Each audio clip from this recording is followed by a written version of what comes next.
मुल्क से फरार विजय माल्या की अर्जी पर आज सुप्रीम कोर्ट समाअत करेगा। विजय माल्या ने निजी जायदाद जब्त करने पर रोक की मांग की थी। विजय माल्या ने अर्जी में कहा था कि सिर्फ किंग फिशर कंपनी से मुतालिक जायदाद ही जब्त की जाए, उसकी निजी और खानदानी जायदाद को जब्त न किया जाए। इससे कबल विजय माल्या को बॉम्बे हाईकोर्ट से बड़ा झटका लगा था। हाईकोर्ट ने उसकी उस अपील को खारिज कर दिया था जिसमें विजय माल्या ने अपने और अपनी जायदाद के खिलाफ कार्रवाई पर रोक लगाने की मांग की थी।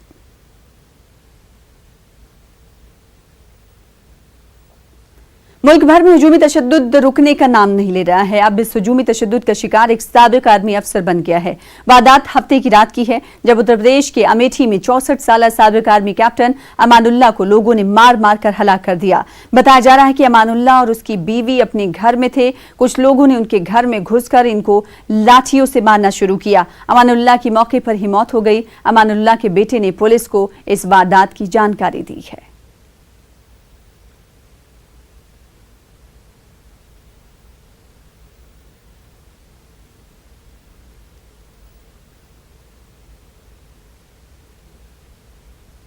और इस वक्त बड़ी खबर, यूपी में उन्नाव रेप के मामले में सीबीआई ने तहकीकात के लिए तैयार है। यूपी डीजीपी ने कहा अगर मुतासरा का खानदान चाहे तो सीबीआई से जांच कराई जाएगी। यूपी डीजीपी का कहना है। इस्मत रेजी की मुतासरा अहलखाना हादसे का शिकार हुए थे। कुछ देर पहले हमने आपको इस हवाले से खबर बताई थी। मां और चाची की हो चुकी है हादसे में मौत। गुज़िश्ता रोज ट्रक ने टक्कर मारी थी।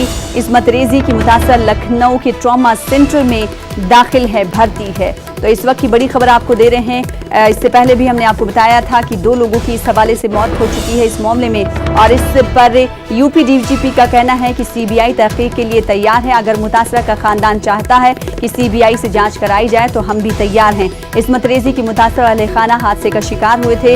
एक ट्रक ने टक्कर मार दी थी उनकी कार को। मां और चाची की हादसे में पहले ही मौत हो चुकी है। गुज़िश्ता रोज ट्रक ने ये टक्कर मारी थी। इस्मत रेजी की मुतासरा लखनऊ के अस्पताल में भर्ती है।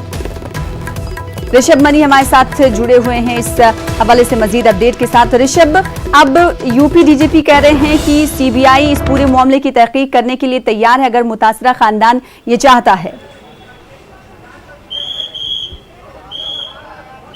ऋषभ, आपको आवाज हमारी मिल पा रही है? उत्तर प्रदेश के डीजीपी ने तमाम जो सवालिया निशान इस पूरे मामले। जी सना, मुझे आपकी आवाज मिल पा रही है? जी।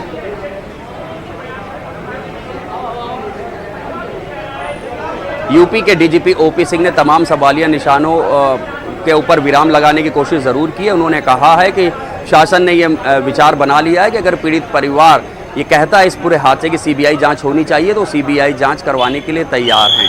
लेकिन इसके बावजूद एक सवाल ज़रूर ये उठता है कि जब स्थानीय प्रशासन की ओर से पीड़ित परिवार को 10 सुरक्षाकर्मी मिले हुए थे तो कल हादसे के समय कोई भी सुरक्षाकर्मी उनके साथ क्यों नहीं था। और सवाल सीबीआई की साख पर भी है कि एक हाई प्रोफाइल मामले में वो अपने गवाहों की सुरक्षा नहीं कर पाया। वो अभी भी जो वादी हैं इस मामले की, रेप पीड़िता हैं, वो ज़िंदगी और मौत से जंग लड़ रही हैं। वहीं उनकी चाची जो इस मामले में अहम गवाह हैं उनकी मौत हो चुकी है। तो सीबीआई को भी ये देखना चाहिए कि आखिरकार ऐसे वो हालात क्यों बने कि रेप पीड़िता और एक जो हाई प्रोफाइल मामला है उसके गवाह की मौत हो गई है। अब जवाब यहाँ पर सरकार को ज़रूर देना होगा। अगर पीड़ित परिवार मांग करता है तो वो इस पूरे मामले की एक फ्री फेयर और ट्रांसपेरेंट सीबीआई जांच करा लें। सीबीआई जांच से ही तमाम चीज़ें साफ हो पाएगी। अब रही बात पॉलिटिकल एंगल की, कर लेते हैं। इसमें बताया जा रहा है अखिलेश यादव समाजवादी पार्टी के अध्यक्ष यहाँ पर आ सकते हैं। इस वक्त दिल्ली नेशनल जो उनका वुमेन कमीशन है स्वाति मालीवाल दिल्ली की यहाँ पर आ चुकी हैं। कांग्रेस का एक प्रतिनिधिमंडल यहाँ आने वाला है। कल भी सपा का एक प्रतिनिधिमंडल यहाँ आ चुका था और लगातार सपा की ओर से इस पूरे मामले की सीबीआई जांच की मांग की जा रही है। डॉक्टर्स का हालांकि ये कहना है कि रेप पीड़िता की हालत फिलहाल स्टेबल है, वो स्थिर है। लेकिन उनके जो वकील हैं महेंद्र सिंह, इस मामले के पूरे पैरोकार थे, वो अभी भी खतरे में हैं। सना, तो वकील की हालत भी नाजुक है। तो वहीं अगर बात मुतासरा की जाए तो मुतासरा की हालत मुस्तहकम बताई जा रही है। वहीं कहा जा रहा है कि कई सियासी पार्टियां आज दौरा कर सकती हैं और मुतासरा से मुलाकात कर सकती हैं। हमारे साथ हमारे नुमाइंदे ऋषभ मनी त्रिपाठी जुड़े हुए बता रहे हैं कि आज नेशनल वुमेन कमीशन की सदर स्वाति मालीवाल भी अस्पताल का दौरा कर सकती हैं और मुतासरा से मुलाकात करेंगी। बेहद शुक्रिया ऋषभ हमारे साथ जुड़ने के लिए, इस हवाले से तफसीलात फराहम करने के लिए। फिलहाल आगे